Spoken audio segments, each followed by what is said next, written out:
Next question is that penalty levied on the late or delay payment of loan or advances are taxable supply. That means penalty is imposed on delay payment or late payment of the loan and advances. That means here the lender does not pay the principal or interest amount of the loan or advances within the stipulated time.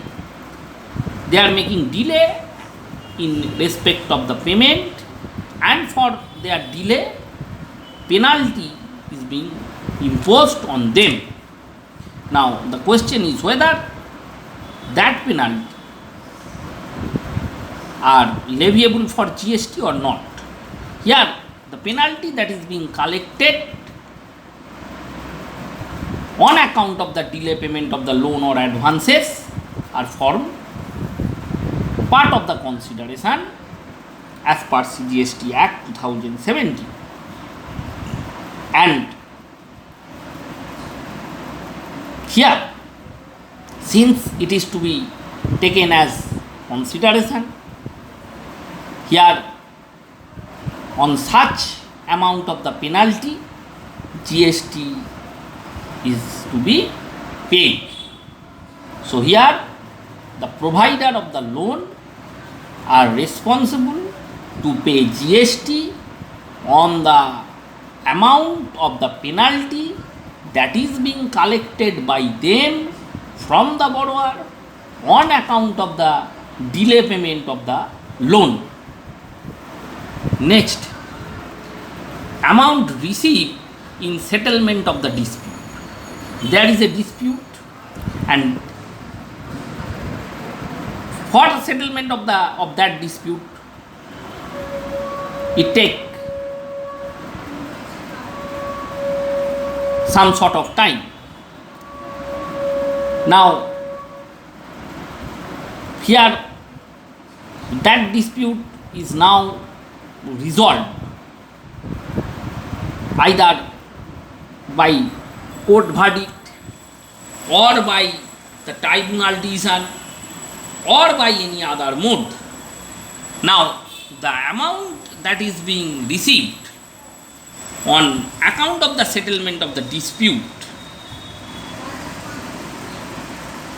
is liable for GST or not, that's depend on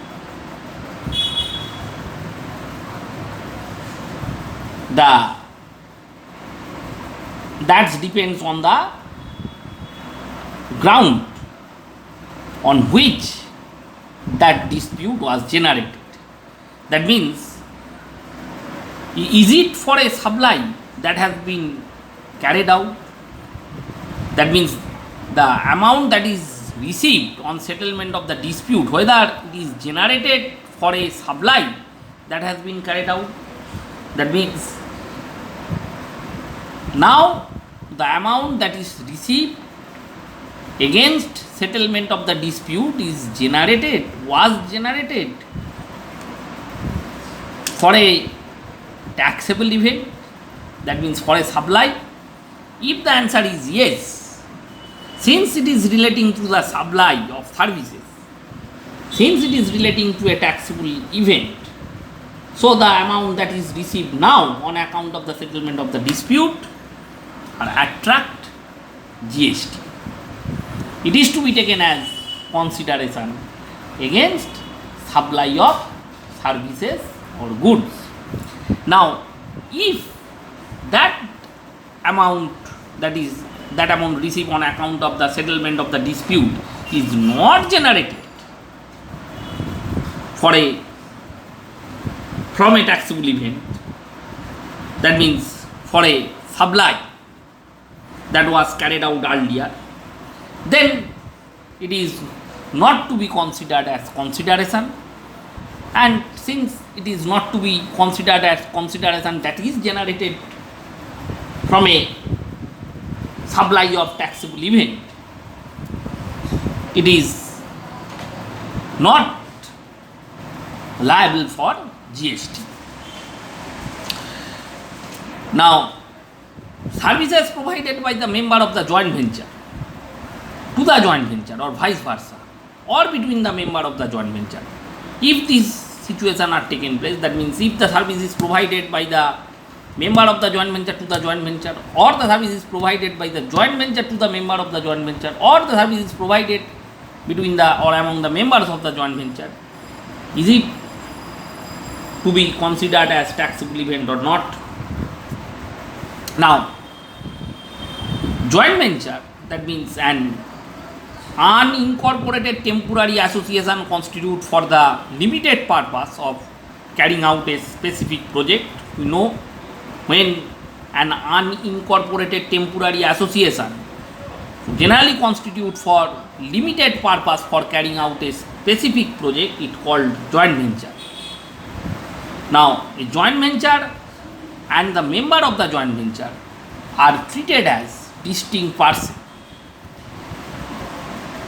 and therefore taxable services provided for consideration by the joint venture to its member or vice versa are taxable as per the circular issued by GST Council dated on 5th March 2018.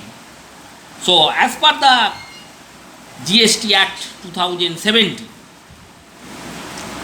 the services that are provided by the joint venture to its member or by member to the joint venture, or services provided by the between the members, are to be considered as taxable event. So, if there is any cash call that are merely a transaction in money, if there is cash call, that means if there is a consideration, but it is to be taken merely as a transaction in money, they are excluded from the definition of services and they are not taxable, since they are merely taken as transaction in money. So that cash call, that means that consideration, are not taxable.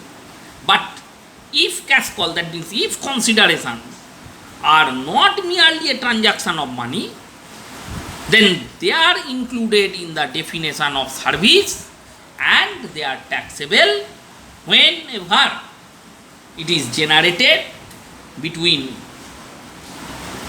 joint venture with the members or vice versa, or among the members of the joint venture. Now, here there are 4 members in the joint venture, including operating member. That means out of the 4 members, there is 1 operating member, and each one contribute rupees 100 as part of their share. Now, a total amount of 400 is collected. The operating member purchase machinery by this amount collected, and that machinery is used in the oil production. Now, here the situation is that there are 4 members in the joint venture.